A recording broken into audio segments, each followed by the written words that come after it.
Stanford University fielded its first baseball team in the year 1892. Marquess has not coached every game the school has played. It just seems that way. For in those 125 years of Stanford baseball, Marquess stands alone on the mound of achievement. Before 1977, when he was put in charge of the program, there had been 20 previous baseball coaches at the university. By the time Marquess retired in the spring of 2017, he had won more games than those 20 previous coaches had won combined. What is it that can glue a man and a university together as an unbreakable adhesive?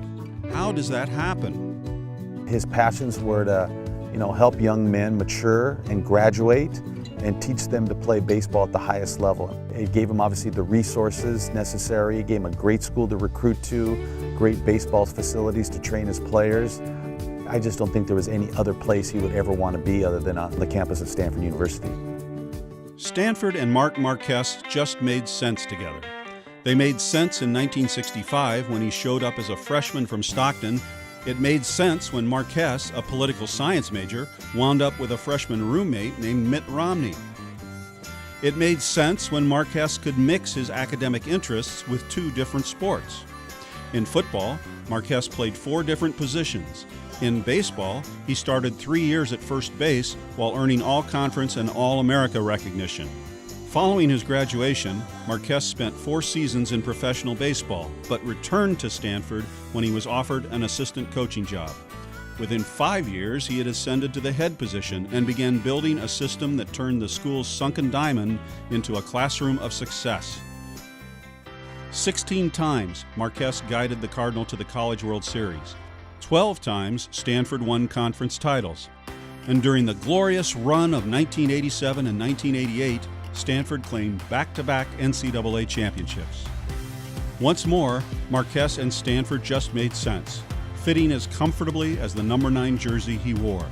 I think he wanted to prove that you could play the best baseball in the country at the best academic school in the country. And I think that was a challenge for him, and it became the benchmark of any academic school. You can play top Division I college baseball, and you can be at a high academic school and graduate all your players. Not some of them, all of them. Yet even as Marquess was showing other schools how to do it right, number 9 was showing his players never to make a single excuse, on the field or off. You didn't lose Tuesday games. They were non-league. We should have been better than them, but we lost a Tuesday game. Showed up at the park the next day, and we're all sitting there. There's no coaches there, and all the players are here. And we're going, hey, what's going on? Why is nobody here? So about 10 minutes late, which is, Coach Marquess is never late. He walks in and he just goes, everybody up here. He goes, that was horrible yesterday. You guys stink, and I stink, and we're running. And he took off out the gate and he just started running on the streets of Stanford. And here we are in our spikes, running on the streets, concrete streets, trying to follow Coach Marquess around, and he ran. There were only like 3 of us left. I was left, I stuck with him. There was like 3 of us that made it all the way through. He just ran for miles and miles around the campus, and that was practice for the day. The Marquess method also translated internationally. In 1988, he was selected to coach the USA team at the Olympic Games in Seoul. He managed the team consisting of college stars to a goal. Ventura throws on to Martinez. USA 5-3. The United States gets the gold, and happiness reigns. What a moment for Jim Abbott, Team USA, Mark Marquess. Something they've worked since June 11th for and accomplished. What a year he had with 2 national championships and a gold medal. There hasn't been a more decorated coach in college baseball history.